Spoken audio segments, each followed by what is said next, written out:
Disclaimer, I do not dislike CinemaSins, and that is not a lie. For my next Everything Wrong with CinemaSins video, I am going to be sending their video on Fantastic Mr. Fox. Enjoy the video, everyone. Okay, the first thing I'm going to do here is give you 85 sins for seeing this fantastic film, pun intended, because there really is not much wrong with it. Reading. But you do the same thing with your texts, my dude. I'm confident we will have plenty of valid reasons to dislike Bogus, Bunce, and Bean, but let's not forget that the true villain is whomever decided to point out that appearance has something to do with their horribleness. This was something from the book, so if the film is going to be faithful to the book, then that has to be there as well. But this doesn't surprise me, since you think that the books movies are based on don't matter. And Paintbrush, Regency Enterprises, and American Empirical. Now, why do these seem so familiar? Maybe it's because I just saw their f***ing logos 30 seconds ago! But that's something we see in other movies, and I'm pretty sure you know that because there's a lot of other movies you've sinned. Well, I guess the horse fence would be a little safer. Oh, but the bridle path puts us right out next to the squab shack. Oh, okay. The original title of this movie was going to be Misogynist Mr. Fox, but it just seemed a little too on the nose, so they decided to weave the theme directly into this marriage instead. First of all, Mr. Fox is not mistrusting of women in this movie or in the book. Second, the title of the book is Fantastic Mr. Fox, so there was no other title for this movie. You're making that up. Don't worry, I've been stealing birds for a living since before I could trot. I can confidently say that no one is worried about Mr. Fox's bird-stealing abilities, but rather his choice in wearing a corduroy coat over a carpet shirt over actual fur. Of course, this fox is making questionable choices. His brain is being cooked. That is never brought up in this movie, so you are yet again making things up. Does anybody actually read my column? I've read this newspaper, and I can confidently say I would rather read the lorem ipsum dummy text nonsense on WordPress templates. Okay, but that was the thought you have, not something wrong with this movie. Honey, I'm 7 non-fox years old now. Unless foxes are the only species that measure age differently, saying non-fox years is as helpful to me as saying non-human. Which metric is he referring to? Dog years? Badger years? Inception years? Just say you're 42, damn it. The movie shows us that any number of human years is multiplied by 6 for fox years. Mr. Fox must have realized he chopped off all the important information and took a detour to the shops to cut up another copy of the newspaper, because this doesn't look anything like the clipping he cut out at the breakfast table. Yes, they are. You can see here that the 6 images by the tree image are all the same. He eats 3 chickens every day for breakfast, lunch, supper, and dessert. That's 12 in total per diem. The average cooked chicken weighs 3.5 pounds, so that's 42 pounds of chicken a day for about 40,000 calories total. I get exaggerating for comedic effect, but this man should be the size of a beluga whale or dead. Like I said, it has to be faithful to the book, which absolutely matters. Carpeted kitchens. Pointing things out on the screen. I used to do this professionally, and I was very successful at it. I had to get out of it for personal reasons, but I've decided to secretly do one last big job on the sly. Ocean's Fox Team. Jimmy says something random cliche. Master Plan, Phase 1, Side A. Seriously though, this is so much like an Ocean's movie. It's as if Danny's eventual death led him to be reincarnated as a fox who was forced to relive his past life in a stop-motion adventure of increasingly ridiculous farm heists. Okay, you're yet again just giving your thoughts about this film, and that was not a sin of this movie, which is why I'm going to say Jeremy says something random again. Does someone drag the trophy case out into the elements during practice, then push it back indoors to avoid long-term degrading exposure? What sort of assholes run this school? Nothing in this movie suggests that, my dude.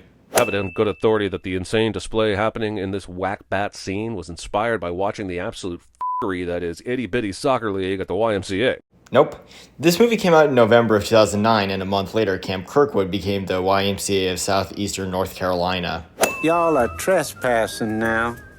Illegally. Technically, trespassing is not illegal. It is a civil wrongdoing against a landowner. Breaking and entering with intent to commit a felony, however, is. Now, this might seem petty, but I would just hate to see this case get thrown out of animal court on a technicality. While trespassing isn't technically an offense, it is considered a crime in places like California. Any fox problems? Perhaps we ought to kill him. Fulpicide! But Bogus, Bunce, and Bean failed to kill Mr. Fox this whole movie, so this is not a sin. Why? Why did you lie to me?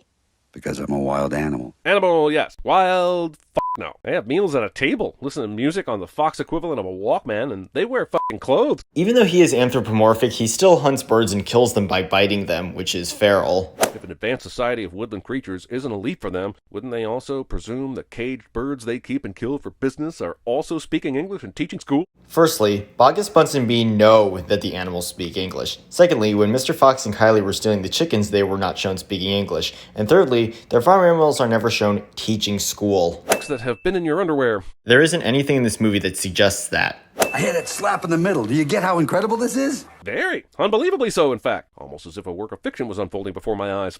Oh, I'm fairly sure fiction has unfolded before your eyes many times before, and yet you never get that that's its genre. Fox is 8, and the entire movie for that matter, has time for this improvised hoedown.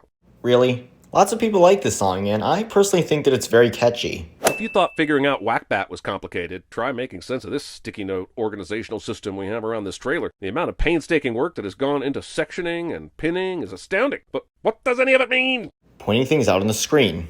Cider's great, but is he really so addicted that he has to have this semi-portable distillery on the go at all times? I used to smoke cigarettes, but I didn't carry around a curing tobacco plant and a grinder at the ready. Oh, I had extra smokes, just like this asshat would have extra jugs of juice. 1. The book says that Bean always drinks cider and never eats any food at all. 2. Who cares that you used to smoke cigarettes? Cider. In the Big Book of Premature Celebrations, this specific example is known as a golden eye. Jimmy says something random cliche. Also, my god, why are they using f***ing cider for this? Why not use water? It has to be cheaper, and it'll do exactly the same damn job. I'd guess that it's because Bean has made a lot of cider at his farm, so they already had a liquid to use. I mean, he's literally a turkey and apple farmer. I think at the end of the day, I'm just... I know. We're wild animals. No, you are not. You wear a f***ing corduroy jacket. As I previously said, he does have anthropomorphism, but the way he hunts for birds is done in a feral way. I love you too, but I shouldn't have married you. Honesty. Mrs. Fox is expressing how she truly feels about her husband, so how is honesty wrong here? Well, I guess we should probably split into a certain number of groups and start doing something, right? Literally every game of Dungeons & Dragons ever. And I know this because D&D fans will not shut up about it. Jimmy says something random cliche.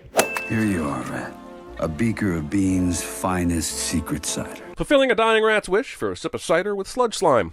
And it worked because in Rat's condition, he wasn't able to realize that what he was given wasn't actually cider. In a way, I'm almost glad that flood interrupted us because I don't like the toast I was giving. All of these people, not to mention his wife and f***ing son, could have died, and this asshole is happy because it gives him a chance to redo his toast. And he's the hero of this f***ing story? True, but that toast was about Mr. Fox's wrong assumption about supposedly beating Bogus Bunsen Bean. And this toast is about him believing that the animals that are with him can help him rescue Christofferson. I also see a room full of wild animals. No, you do not. They are not wild. Blah! Okay, this time I'm just going to show what I said on the previous he's not a wild animal sin, so I don't need to go through it again. Thank you, movie, for reminding us of this incredibly diverse color palette of ochre in this movie. Except that wasn't an ochre color palette. This is. It does not begin with X amount of Fox hours later because the movie doesn't want us to know that our heroic animals took an extra 6 days to watch paint dry before rescuing a kid. There's nothing in this movie that suggests that the painting took an extra 6 days to make and watch dry. That's on fire! Nothing says family-friendly like 3 men with third-degree burns to 70% of their body. Says 70% of their bodies are on fire while literally showing a scene of that not being the case. Where did the little vehicle come from? It doesn't matter. It's a convenient element to the story, which will help move it along.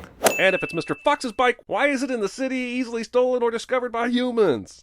I mean, maybe the motorbike does belong to Mr. Fox, but there isn't anything in this movie that suggests that. You two go ahead while I distract him. Or you could climb away with him as well. It's not like he can follow you up there. He could, but Spitz would still be an obstacle for them because, as Mr. Fox said, he's the rabid beagle with rabies. Kid-sized shopping carts in full-size supermarkets. Those shopping carts look adult-sized to me, my dude. Yes, these crackles are made of synthetic goose, and these giblets come from artificial squab. And even these apples look fake. But at least they've got stars on them. Before I let Jeremy speak for this sin, I'd like to send these two texts for being different, because the one on the bottom is not in italics. Walmart's weak explanation of their lackluster great value brand somehow makes its way into the script. Jeremy says something random cliche.